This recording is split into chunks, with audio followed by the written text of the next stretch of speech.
Hola, ¿cómo están? Bueno, vamos a dar comienzo a esta breve charla referida al steel framing, una introducción al sistema de construcción en seco materializado con perfiles de acero galvanizado liviano. Haciendo un poco de historia, nos referiremos al balloon framing. Ahí dice un país y una fecha con la necesidad que tienen los historiadores de marcar ritmos históricos. ¿Qué estaba pasando en América del Norte, en el mundo, en esa época? Ustedes piensen que antes de la Revolución Industrial, estos entramados livianos de madera, fijados con clavos, las fijaciones se hacían artesanalmente. Era más caro la producción de los clavos que lo que salía el consumo de la madera para construir, por ejemplo, una vivienda. A partir de la Revolución Industrial, de la mecanización de los aserraderos, de la producción industrializada de las fijaciones, y como muchas veces sucede, una tragedia que fue el incendio de la ciudad de Chicago. Chicago necesitaba muchas viviendas y muy rápido. Y el balloon frame fue el sistema que dio respuesta a esa necesidad. ¿Y qué era el balloon frame? Como decíamos recién, era un entramado de madera, una sucesión de columnitas que les vamos a llamar montantes, pero cuando necesitaban hacer una doble altura, es decir, colocar un entrepiso, las vigas se fijaban lateralmente al montante. Por lo tanto, cuando bajaba la carga vertical, el que hacía el esfuerzo al corte era justamente el clavo. El sistema que lo sucede, del cual deriva el steel framing, es el sistema plataforma o el platform frame, una evolución del anterior. ¿Cuál es la gran diferencia aquí? Que los montantes, estas columnas, cuando llegan a la altura del cielo raso, se interrumpen, la viga de entrepiso apoya de plano en la pieza de madera, el montante de planta alta sigue el mismo esquema de estructura alineada y habitualmente el remate en la cubierta, una cercha o una cabreada, sigue la misma resolución constructiva. Es decir, pequeñas cargas que se van transmitiendo en forma axial a través del centro de las piezas, no en la manera excéntrica que sucedía con el sistema balloon framing. Tenemos dos esquemas para graficar esto que estábamos diciendo. A la izquierda el sistema plataforma, a la derecha el balloon frame con la fijación lateral de las vigas del entrepiso. Si hacemos un zoom, entender un poquito mejor diferencias en los conceptos estructurales de cómo viajan las cargas en un sistema o el otro, aquí lo tenemos. Descarga excéntrica, balloon frame, descarga axial, sistema plataforma. Bueno, yo hace unos cuantos años estuve viviendo en América del Norte, en California, y luego volví al mismo lugar y con sumo agrado vi que el mismo sistema constructivo le sigue dando respuesta a las necesidades de la gente. Esta secuencia fotográfica que vamos a ver la podrían haber tomado ayer en California. El sistema plataforma, que es lo que se ve en pantalla, habitualmente ellos hacen una caja de hormigón donde alojan los vehículos, las zonas de juego, los lavaderos, y a partir del metro 20, metro 50 disponen las vigas y comienza la construcción seca.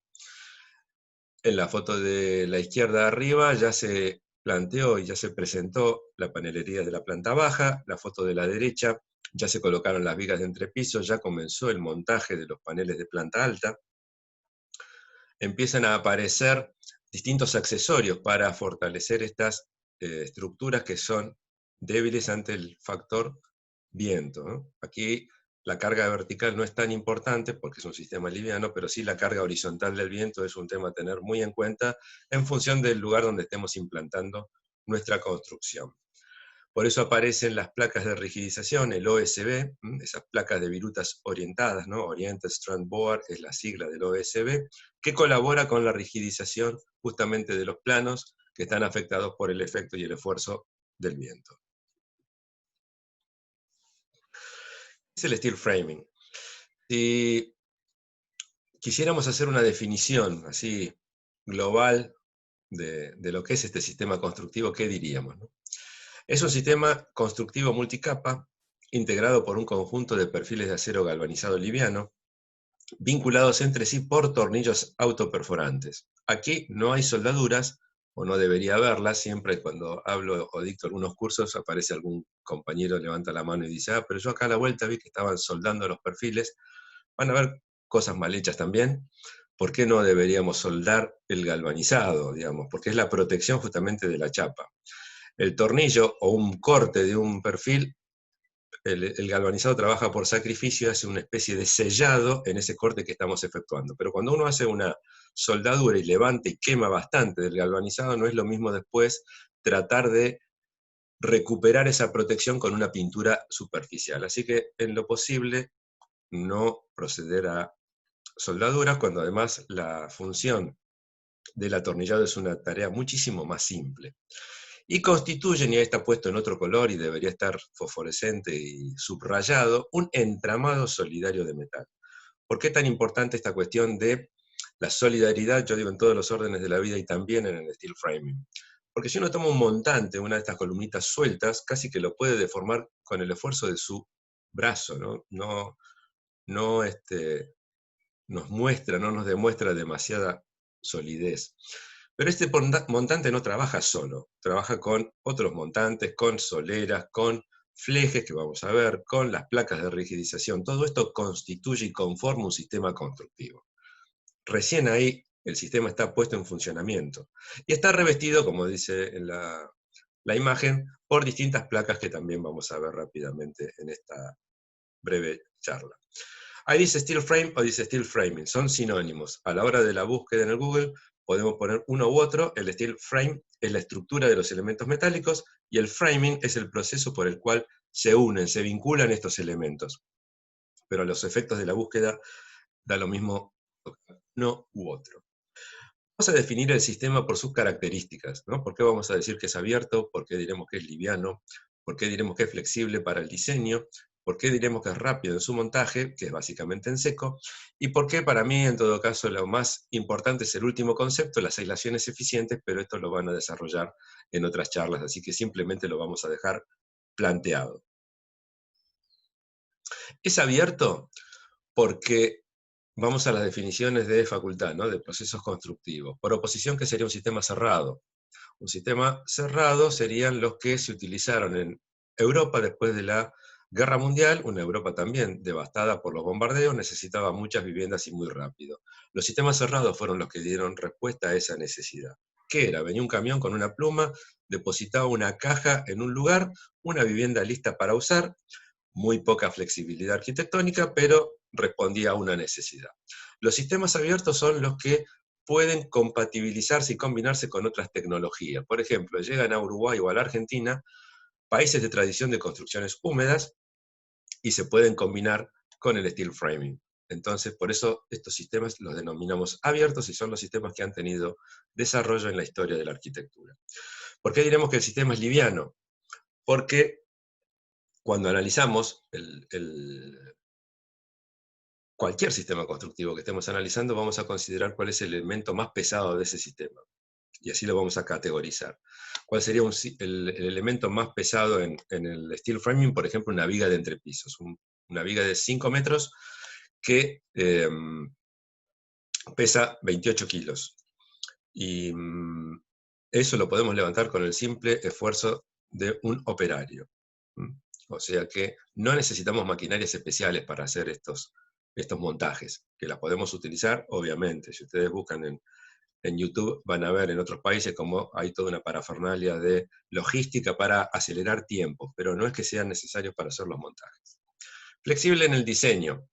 Yo no soy tan optimista como un ingeniero cuando en nuestros comienzos me decía, Esteban, con esto podemos diseñar cualquier cosa. Yo pensaba en el arquitecto Oscar Niemeyer de Brasil, ¿no? Todo curvo y contracurvo, va a ser bastante complicado hacerlo en steel framing, pero convengamos que el sistema puede darle respuesta a un montón de proyectos de arquitectura. Rápido en su montaje, básicamente en seco. Acá no necesitamos los tiempos de fragüe, ¿no? Habitualmente, que son las demoras en el sistema húmedo. ¿Por qué se demora el sistema húmedo? ¿No? O sea, lo que era el camino crítico en construcción húmeda y que era una tarea crítica, aquella que yo tengo que terminar para comenzar la siguiente. En construcción húmeda tengo mucha tarea crítica. En steel framing hay mucha tarea que puedo hacer simultáneamente. Esto hace que se aceleren, obviamente, los montajes. Si yo tuviera que hacer el mismo proyecto, uno al lado del otro, en construcción húmeda y en construcción seca, el de la construcción seca como mínimo debería tardar el 50% del tiempo que yo necesito para hacer la construcción húmeda, justamente por estas cuestiones de los fragües, ¿no? De los tiempos de espera que necesitamos en el sistema húmedo. Bueno, ustedes van a ver en el desarrollo de esta breve charla que no hay muchos elementos para memorizar, para recordar, o sea, son pocas las cosas que componen el sistema constructivo. Solamente 2 perfiles y con eso hacemos toda la estructura, ¿no? El perfil galvanizado C, el PGC, nuestras columnitas, nuestros montantes, esa es la C. Trabaja por forma, como se ve en la imagen, a diferencia de la pieza de madera que trabaja por masa, aquí trabajamos por forma, ¿no? Y la C, en lo que es la letra A, que es el alma, que lo vamos a designar como alma, es lo único que se modifica. El ancho, que es la B, y la pestaña son inalterables, o sea que no importa la dimensión de nuestra A, de nuestra alma, siempre la B va a tener 40 milímetros y siempre la pestaña, de acuerdo al fabricante, va a tener entre 12 y 17 milímetros, pero se mantiene siempre, no importa cuál sea la dimensión del alma. El perfil galvanizado U, vulgarmente llamado solera en la obra, también tiene la misma característica. La A, el alma se va a modificar en función de la C, porque es el perfil que aloja al montante. Su función no es estructural, la función es mantener al montante en su lugar para que éste vehiculice la carga. Esa es la única función de la U, más allá que va a tener el mismo calibre de chapa, el mismo espesor, tiene la función de mantener al montante en su lugar. Y la B, que es el ala de nuestra solera, de nuestro PGU, es también inalterable, va a ser siempre 35 milímetros. 2 perfiles, PGU, PGC, con eso armamos toda la estructura del sistema constructivo.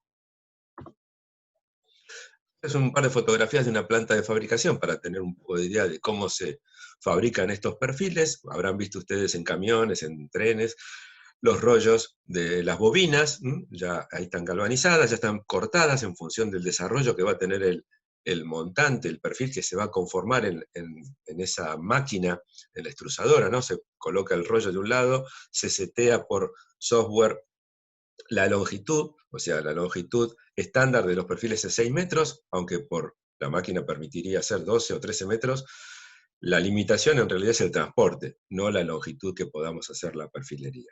Y estos rodillos van conformando esta cinta y la terminan de hacer en forma de S o forma de U, en función de lo que se haya programado, y del otro lado una guillotina corta perfectamente, por ejemplo, a 6 metros, y vamos haciendo, o se va haciendo la fabricación de la perfilería.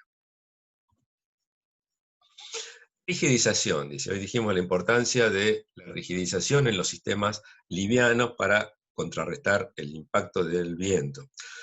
Ahí dice cruce de San Andrés y strapping o fleje antipandeo, le llamo yo para tratar de darle alguna traducción al castellano. La cruz de San Andrés se fija solamente en los extremos, la función de la cruz es evitar la deformación de estos paneles, ¿no? Que mantengan la escuadra. Cuando va a ser el efecto del viento, el que va a tratar de convertirla en un paralelogramo, justamente el esfuerzo de la cruz va a ser la contraflecha de esa deformación. Es muy importante el ángulo de colocación del fleje. En realidad, la cruz de San Andrés es el retazo de la bobina, o sea, porque por eso en general no hay 2 flejes iguales, ¿no? Porque de acuerdo a lo que quedó sobrante, ese rollo lo utilizamos como flejes, para hacer cruces de San Andrés y para hacer strapping. La colocación de la cruz tiene que respetar ese ángulo que está en la pantalla, en el dibujo del centro, que dice más de 30 grados y no más de 60, porque si no, la cruz no trabaja. Cuando aparece un aventanamiento, habrá que buscarle el ángulo y esquivar la ventana, porque obviamente no podemos poner la cruz frente a un vano, frente a un aventanamiento. Las cruces, como todos los componentes y elementos del sistema, se verifican mediante cálculo estructural, y de acuerdo al viento de la zona donde estemos trabajando, es probable que tengamos que hacer una doble cruz de San Andrés, como se ve en el gráfico de la parte derecha inferior, y aparece, si es necesario, esa cartela, esa chapa cuadrada, que la única función que cumple la cartela, que es una chapa también galvanizada, es mayor superficie para atornillar, para poner tornillos y que el esfuerzo sea contrarrestado por una gran cantidad de tornillería. En general, como concepto, la cruz arranca en las esquinas, porque seguramente ahí va a haber un anclaje, o sea, el coeficiente de arrancamiento más delicado y más comprometido es el esquinero, ¿no? Donde golpea el viento y trata de levantar la construcción, y también donde hay una unión de paneles, y a lo mejor ahí está el arranque de otra cruz de San Andrés y coincidirá con un anclaje. Mencionamos el strapping o fleje antipandeo. Este va a media altura, en líneas generales, si los paneles tienen estandarizado 2,60 m, al 1,30 m colocaremos el strapping de las dos caras del el panel, atornillado sí, ahora sí, en todos los paneles, porque la función es evitar la flexo-rotación del montante, ¿no? O sea, cuando se le aplica la carga al montante, lo que va a tratar de hacer es girar y pandear, ¿no? Y la parte más delicada justamente es el centro, o sea, la parte más débil es el centro. Por lo tanto, ahí va a ir el strapping para evitar este movimiento y que el montante se quede en su lugar y pueda vehiculizar correctamente la carga. El bloqueo sólido también dependerá de la zona de viento, a veces lo pide el cálculo de ingeniería, a veces no, la verificación. Se materializa con un trocito de PGU cortado, con esas dos orejitas, lo vamos a encastrar habitualmente en el arranque, o sea, en los esquineros, en los paneles esquineros, en el par de montantes que está en coincidente con la esquina, ¿no? Como se ve en el dibujo. Puede ser que el cálculo paute hacer un bloqueo en toda la línea. Se utiliza mucho entre pisos, quizás no tanto en los paneles, pero es una opción. Y en la parte inferior del aula lo que vamos a colocar es un trocito de PGC, o sea, como hacer un tubo simple, digo yo, ¿no? Una solera, una porción de PGC, y ahí tenemos el bloqueo sólido. Rigidización mediante diafragma de rigidización. ¿Qué es un diafragma de rigidización? Bueno, el OSB o el laminado fenólico. Las dos placas de rigidización. Hay una regla que hay que cumplir, muy importante, y vale tanto para las placas de rigidización como para las placas de yeso. Ustedes observen en la imagen, donde está la puerta-ventana o la ventana, que está el corte en forma de L o en forma de C.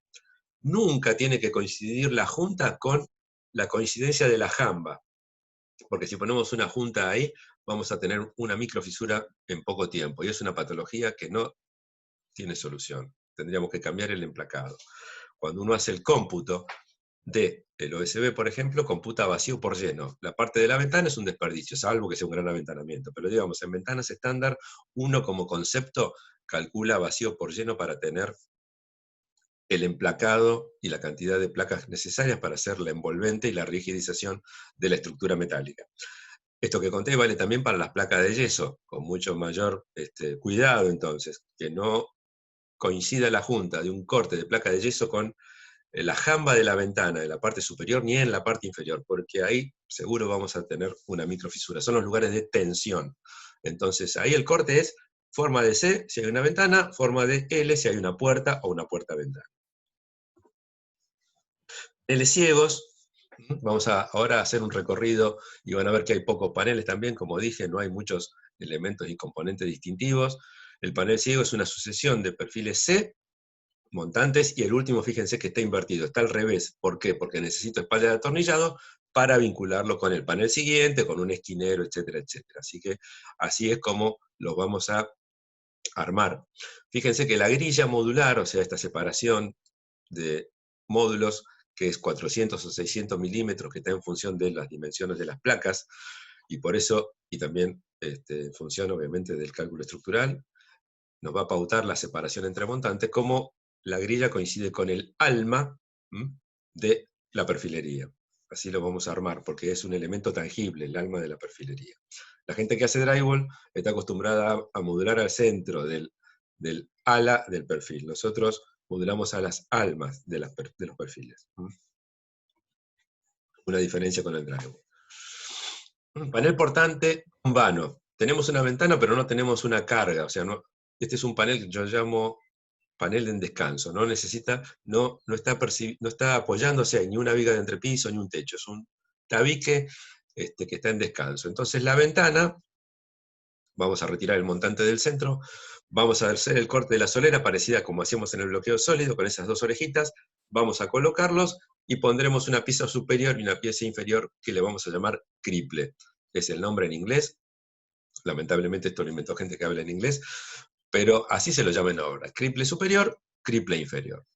Con eso vamos a garantizar la espalda de atornillado del emplacado, ¿no? Eso que yo le contaba del recorte en C o en L, para eso necesitamos el criple, va a respetar el módulo. Donde iba un montante, ahora quedó el criple porque abajo apareció la ventana. Pero es un panel que no soporta carga. Cuando soporta carga, y es el panel más complejo de todos, es el panel portante con vano.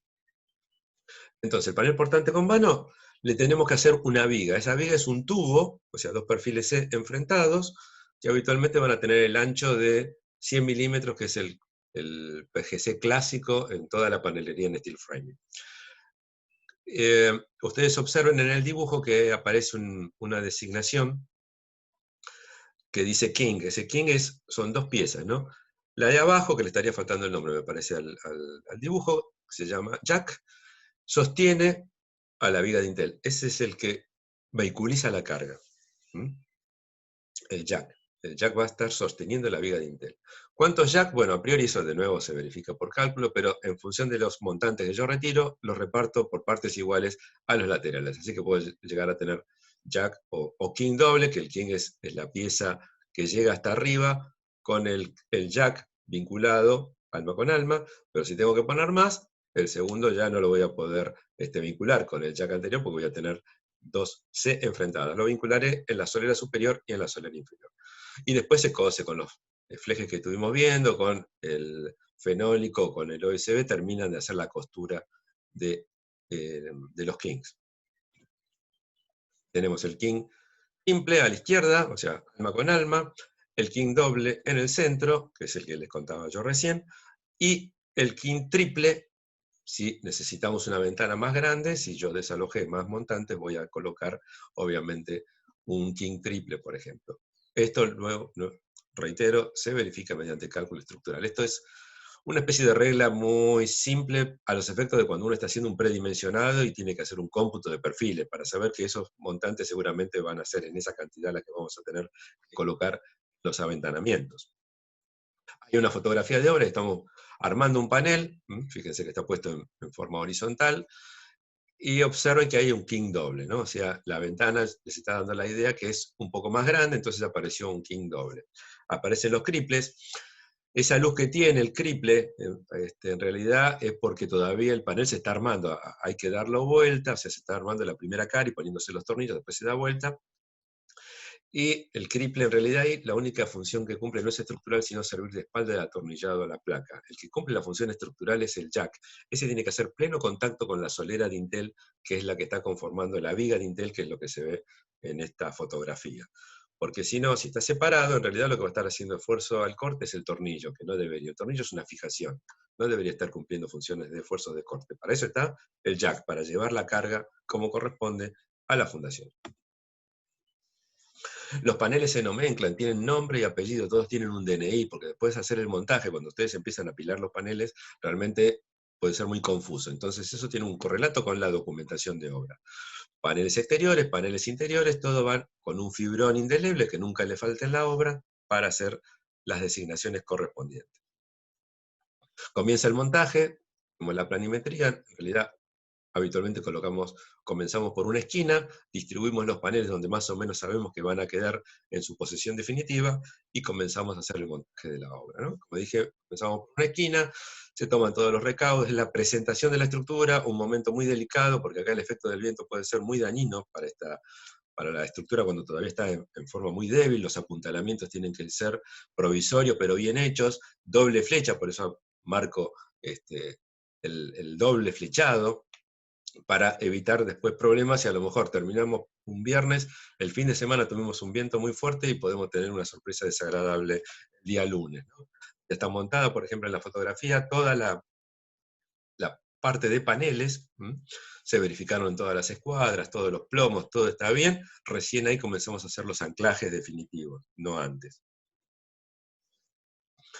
Los techos, ustedes van a tener distintas posibilidades de proyecto. El más clásico es el techo de cabreada, ¿no? O sea, cuando uno piensa en las viviendas norteamericanas, piensa en las resoluciones de techos a dos aguas. No es la única, van a ver. Pero ahí en pantalla las 4 cabreadas clásicas, las 4 cerchas más clásicas, la tipo Shed o estándar arriba, la reticulada, otra opción. Las cabreadas se materializan solo con PGC, alma con alma, acá no intervienen las soleras. Si queremos hacer un cielo raso tipo catedral, usaremos la cabreada tijera, y la que está más abajo, la cabreada con baulera o con ático, si queremos utilizar esa gran cámara de aire para guardar cosas. Entonces, de acuerdo a la dimensión de la cabreada, ahí casi podría entrar una persona. Entonces, ya esa ese cordón inferior está trabajando como una viga de entrepiso, por lo tanto el cálculo seguramente va a dar otro tipo de perfil que a lo mejor es distinto a los que conforman la cableada. Cuando uno proyecta un techo con cableadas, porque es un techo simple, la única pieza más compleja es la primera, que la vamos a usar como modelo, la plantilla, decimos. Ahí hacemos todas las mediciones, los cortes que tenemos que hacer para materializar la cableada, y luego se copian, y fíjense que ahí en esa fotografía están apiladas, una sobre otra se van montando y copiando y haciendo el montaje. Este es el montaje de un techo con cableadas, una experiencia realmente muy, muy linda que hice con alumnos de escuelas técnicas en la provincia de Buenos Aires, que hacíamos un aula para la escuela, los alumnos eran la mano de obra que recién empezaba a vincularse al sistema constructivo, yo era el instructor, y las empresas donaron los materiales. Acá colocamos las cableadas cada 1,22 m, porque todas las placas que nos habían donado tenían medida norteamericana, 1,22 por 2,44, y acá yo me basé en un estudio que habían hecho en el Centro de Ingenieros de la Ciudad de Buenos Aires, porque cuando uno veía los primeros proyectos de steel framing, viendo que hay que respetar la modulación y la cableada también respeta ese módulo, uno ve una cantidad de cableadas en la parte superior y dice, ¿qué sobredimensionamiento para sostener un techo de chapa que es a lo mejor liviano? Y vos ponías todas las cableadas cada 40 o 60 centímetros, entonces se ve que ahí en Buenos Aires tuvieron esta idea, dijeron, bueno, vamos a separarlas por ahí a módulo por medio, y ahorramos la mitad del consumo de los perfiles. Hasta ahí todo bien, y yo lo tomé así como lo había leído y lo apliqué. Lo que no me di cuenta, y no lo decía el estudio, es de qué manera, si vos separás tanto las cableadas, ¿cómo haces para sostener las placas de cielo raso? Porque la placa va a pandear. O sea, hubo que hacer, o les tuve que hacer a los alumnos, una estructura de los perfiles de cielo raso, colocado cada 40, como habitualmente se usa en drywall, cosa que no me hubiera pasado si hubiera colocado todas las cableadas en el módulo. Por eso es que el sistema está pensado para que los cordones inferiores de la cableada sirvan para atornillar las placas de cielo raso. O sea, todo tiene un motivo, cuando uno saca algo lo tiene que devolver por otro lado, ¿no? En las estructuras es bastante clásico que suceda una cosa así. Lo que yo quito por un lado lo tengo que devolver por otra parte. El techo cola de pato, un techo bastante complejo, ¿no? Cuando estamos hablando que no podemos colocar cableadas porque tenemos, por ejemplo, 3 aguas de caída o 4 aguas de caída, lo materializamos con paneles triangulares. Acá sí aparecen las soleras, porque ese es un panel que en lugar de ser rectangular, tiene forma de triángulo, y se van apoyando por forma para materializar este techo. Hay un trabajo de proyecto muy delicado, porque los contactos de estos triángulos son aristas, entonces, y nuestros espesores son 100 milímetros habitualmente, por lo tanto, empiezan a separarse los elementos. Después componemos todo con las placas de OSB para recuperar las aristas y poder hacer la colocación. Esta es una obra que, bueno, me tocó realmente realizar en un proyecto bastante complejo, donde se alcanzan a ver lo que yo llamé paneles de cielo raso, cubrimos toda la superficie, empezamos a hacer el montaje de este techo que tiene varias caídas distintas. Observen lo que es el proyecto de arquitectura a la izquierda, y lo que es la materialización de la perfilería y los distintos paneles para hacer este montaje. Algo bastante complejo. Acá hay una secuencia fotográfica de cómo lo fuimos haciendo. Colocamos esos paneles centrales con cruces de San Andrés hecha con perfiles, no con fleques acá, y ahí empezamos a hacer el apoyo y el montaje de toda esta gran cáscara, que concluyó finalmente en esto, ¿no? Ese montaje del techo lo hicimos en un día, ¿no? Realmente una tarea que, si bien tuvo un trabajo previo bastante complejo en cuanto a tiempos, el montaje en sí de la obra fue muy rápido. Otro tipo de techo muy simple, acá como en la construcción húmeda, ¿no? El techo con los perfiles acompañando la caída de la cubierta, o sea, lo que llamamos cabios, o vulgarmente llamados tirantes, un tabique más alto adelante, un tabique más bajo atrás, y los cabios, o sea, los perfiles, desarrollando la cubierta. Acá hay que tener cuidado en función de las luces, porque ese perfil puede pandear también, ¿no? Entonces, a lo mejor habrá bloqueos sólidos cada, no sé, 1,30 m, 1,50 m, en función de nuestra luz, y si no, habrá que cambiar el alma del montante, que se llama cabio aquí, el alma de los cabios, para que no nos flexione. Acá, el panel como correa. ¿Qué era la correa? Cuando el perfil va corriendo a 90 grados de lo que es la caída del techo, ¿no? A diferencia del cabio que acompaña la caída del techo, la correa va a 90 grados. es en un prototipo que hicimos en un concurso de hace muchos años para el INCOSE, una vivienda de interés social que tuvimos la fortuna de sacar el primer premio. Hay una maquetita pequeña que Tubos Argentinos tuvo la gentileza de hacer para nosotros y para que se entienda un poquito cómo funcionan las correas en un techo en steel frame. Muchas veces me preguntan si se pueden hacer losas húmedas. Yo digo que sí, pero con cierta distancia, ¿no? Si tenemos problemas hidráulicos en las losas del hormigón, acá estamos combinando una parte húmeda, que es la capa de compresión, y después el contrapiso con pendiente, y toda la estructura metálica que tiene movimientos distintos, ¿no?, ante los cambios térmicos.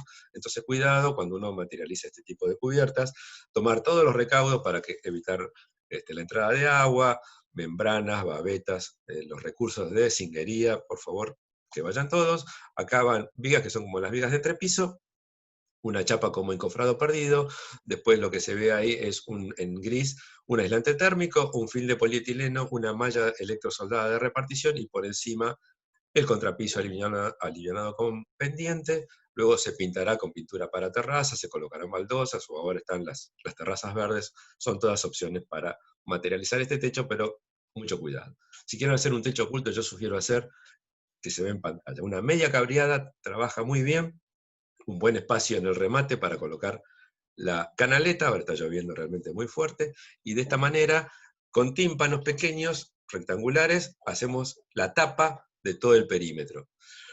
Una cupertina, o sea, un capuchón en todo el perímetro, porque acá tenemos un sándwich de distintas cosas que lo vamos a tener que cerrar con una pieza de zinguería, que llamamos cupertina, para evitar las entradas de agua en la parte superior, y de esta manera podemos resolver, si queremos que a la vista quede una vivienda minimalista o muy rectangular o de volúmenes puros. Yo creo que esta es una opción interesante. Los entrepisos, tenemos dos clases de entrepisos, vamos a ver húmedos y secos. Acá sí vamos a seguir la modulación. La sugerencia es que sean siempre cada 400, de nuevo esto se verifica mediante cálculo estructural, pero que sean colocadas cada 400. Y es seguramente, de acuerdo a la luz del entrepiso, que vamos a tener que hacer un bloqueo sólido, ¿no?, ese que yo les conté en los paneles. Acá seguramente vamos a tener en la parte de momento flector, en la parte central, que es la parte más débil del entrepiso, es muy probable que tengamos que hacer una especie de costilla, como se ve en el gráfico de abajo a la izquierda, con otro montante, por ahí un poco más bajo en su alma, que encastre, y después con piezas en L lo vamos a vincular a la viga y al bloqueo sólido. Una forma de laborar con la rigidización. Entrepiso húmedo, recién hablábamos de las cubiertas húmedas o losas húmedas. Este sería, con el mismo criterio, un entrepiso húmedo. Muy recomendable, tiene una buena prestación acústica y además podemos colocar cualquier tipo de terminación, o sea, porcelanato, cerámico, todo puede ir adherido a el entrepiso húmedo, que va a tener las mismas características, como dije, de la losa húmeda. Una chapa como encofrado perdido, puede ser un OSB de 18 milímetros, un film de polietileno, una aislación acústica, y luego la malla electrosoldada, el film de polietileno creo que no lo dije, y como finalización la capa de compresión, 5 o 6 centímetros, no más que eso, y luego una carpeta de nivelación. Con eso hacemos un entrepiso húmedo muy utilizado en el steel framing. Y el entrepiso seco es en realidad el más coherente con el sistema, es una doble placa con un sándwich, digamos, una parte central que es un aislante acústico de alta densidad. Puede ser lana de vidrio, por ejemplo, que viene muy bien, de 100 kilos de densidad por 20 milímetros. Lo colocamos a modo de sándwich en el emplacado, y eso hace como buen amortiguador acústico. Este obviamente va a poder recibir solamente los pisos secos, no un piso flotante, un piso vinílico, y no mucho más que eso. Y la precaución de que en ninguno de los dos casos la parte superior rígida toque las columnas, los montantes. O sea, ahí se va a colocar como una especie de junta acústica, que se puede hacer con el mismo aislante, para evitar el puente acústico a la planta baja. Creo que las escaleras son como un trabajo práctico en sí mismo. Uno las puede hacer con los perfiles, como se ve en las fotografías, o las podemos hacer contratando, no sé, un carpintero. Si queremos tener una escalera de madera, colocamos la escalera, o viene un herrero y hace toda una estructura de perfiles pesados, y termina la escalera luego siguiendo revestida con los escalones habituales, o se hacen con perfiles como se ve en la foto. Pero no está pensado el sistema para hacer escaleras. Que las hacemos, nunca hicimos dos escaleras distintas. Bueno, esto simplemente para mostrar cómo de un anteproyecto de arquitectura pasamos a los planos del sistema constructivo, ¿no? Este corresponde al mismo proyecto del INCOSE, el que les contaba recién del prototipo. Fíjense cómo está basado con la grilla, estructura, colocados todos los paneles, todos coincidiendo con la grilla, salvo el panel interior 3, acá había que ser muy respetuoso de las dimensiones que eran exigencias de las bases del concurso, por eso tuvimos que ajustarnos a esas premisas. Este sería un panel clásico, digamos, en lo que es documentación de obra, ¿no? O sea, todos los paneles los tenemos que dibujar uno por uno, va a tener un nombre, ahí dice panel exterior 5, por ejemplo, va a tener su planillita de corte de todos los elementos que componen el dibujo que está a la izquierda. La planilla de corte es al sumar después todas las planillas de corte, vamos a tener el cómputo de los perfiles necesarios para hacer, por ejemplo, todos los paneles, ¿no? Es una mecánica que se utiliza para hacer la panelería. Y ahí todas las cotas que vamos a necesitar para alojar nuestras aberturas, en caso de que haya aberturas, vigas de Intel, por ejemplo, todo eso va volcado, una vez que uno ya hizo el diseño del panel, ese es el trabajo del proyectista, va a generar la planilla de cortes. Y con la planilla de cortes se cortan los perfiles y se arma. Los distintos planos, para que tengan una noción de cómo se grafican y cómo se documentan estas obras, cómo van numerados los paneles, o sea, fíjense que están los nombres, paneles interiores y exteriores. Eso nos está indicando el punto de vista del observador al hacer el montaje. Uno tiene que ver en obra, así como está el panel dibujado, por eso el operario sabe dónde tiene que colocarse, levantarlo y mirarlo, y eso tiene que coincidir con el plano. Es una especie de auditoría de obra, ¿no? Por ejemplo, la vista de los paneles del contrafrente en una obra, fíjense que están todos los nombres de todos los paneles, y esto el proyectista en general lo hace para ver si no hay errores, ¿no? Porque a veces las cargas tienen que viajar y todo tiene que coincidir. Entonces, para hacer una especie de control, hacemos lo que ya podríamos llamar apilado de paneles en la parte de la documentación de obra. Esto que habíamos dibujado, 3D, o sea, ya montado en la obra, es como se vería en la fotografía. Tornillos autoperforantes. No hay muchos tornillos, dijimos, no hay muchos elementos diferentes. Los de arriba, para hacer la vinculación de la estructura, solamente 2 tornillos. El T1 a la derecha para fijar todo lo que son flejes, el armado de los paneles, o sea, de los bastidores, porque sabemos que después va a ir algún tipo de emplacado, por lo tanto la cabeza tiene que tener el menor espesor posible, por eso vamos a poner un T1 o cabeza plana. Cuando necesitamos resistencia a la tracción, va a ir el hexagonal, fíjense el cabezal del hexagonal, para armar las cabreadas, por ejemplo, para vincular panel con panel, siempre vamos a usar tornillo hexagonal. Donde yo sé que no va a ir una placa, seguro que va un tornillo hexagonal. Y abajo, los tornillos para placas. A la izquierda el cabeza trompeta, vulgarmente llamado T2, el más conocido de todos, para fijar la placa de yeso, y a la derecha el cabeza con alas, porque tiene esas aletitas que limpian el ducto del paso del tornillo para que no se empaste la rosca. Esto se utiliza para placas rígidas, OSB, fenólico, placa cementicia, y la cabeza fresada, cuando hace contacto con esa superficie rígida, la fresa come esa superficie y el cabezal queda al ras del plano atornillado. 4 tipos de tornillos, no hay más.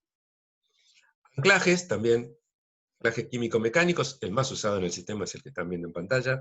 Esta pieza con forma de escuadra galvanizada tiene un ojal, se perfora con el rotopercutor, se posiciona, se presenta primero, se perfora, y luego limpiamos el ducto, se coloca una varilla roscada, o sea que está obviamente calculada de acuerdo al esfuerzo, eso también sale por cálculo, se limpia bien el ducto, se coloca el químico, a veces vienen algunos en ampolla, otros se pueden colocar con pistola, como está en la fotografía. La varilla roscada se va embebiendo en ese epoxi, cuando esto fragua, queda como un monomaterial entre el acero y el hormigón, y luego se posiciona la escuadra, se ponen tornillos hexagonales, ya viene microperforada la escuadrita, una arandela, una tuerca, se ajusta la tuerca y queda el anclaje colocado. De acuerdo a las condiciones climáticas, consultar la cartilla del fabricante, porque le va a indicar si se puede colocar cuando es muy baja la temperatura, que va a tardar más el fragüe, y cuando es muy alta la temperatura va a fraguar más rápido. Así que es una tarea que hay que planificarla bien, el anclaje químico-mecánico. El anclaje expansible, simplemente mecánico, que va siempre, también es un complemento del anterior, también se verifica por cálculo, pero en general lo ponemos montante por medio, hacemos una costura de toda la panelería a la fundación. Tiene ese cabezal con esa pollerita, trabaja por fricción, cuando uno empieza a hacer la rosca, trata de emerger y es cuando ese extremo, ese cono de expansión se abre y traba por fricción. Anclaje expansible siempre también es un complemento del anclaje importante que era el que veíamos recién. Vamos a ir terminando esta charla, esta presentación, con las herramientas básicas que utilizamos para el sistema constructivo, además de todas las herramientas que se utilizan en obra, ¿no? Que también se van a seguir utilizando. O sea, vamos a seguir usando la plomada, o ahora vienen los niveles láser, la manguera de nivel también se sigue utilizando. La herramienta más clásica es la que se ve el muchacho ahí colocando la atornilladora, o sea, acá no hay taladros. La atornilladora tiene regule, tiene reversa, tiene esta serie de consideraciones diferentes a los taladros clásicos. Que nunca falte una atornilladora a batería, lo que se ve en la fotito de arriba, por los trabajos en altura, ¿no? Tratar de evitar la cuestión de los cableados, que pueden ser peligrosos, se pueden enredar las piernas, puede haber un accidente, así que siempre que uno trabaja en altura, por favor, atornilladoras a batería. Y luego las herramientas de corte, la sensitiva, la que está en el centro, quizás la más importante, la que genera el corte a 90 grados, ¿no? Se ponen los perfiles y se corta un corte muy de precisión, no es el que genera la sensitiva.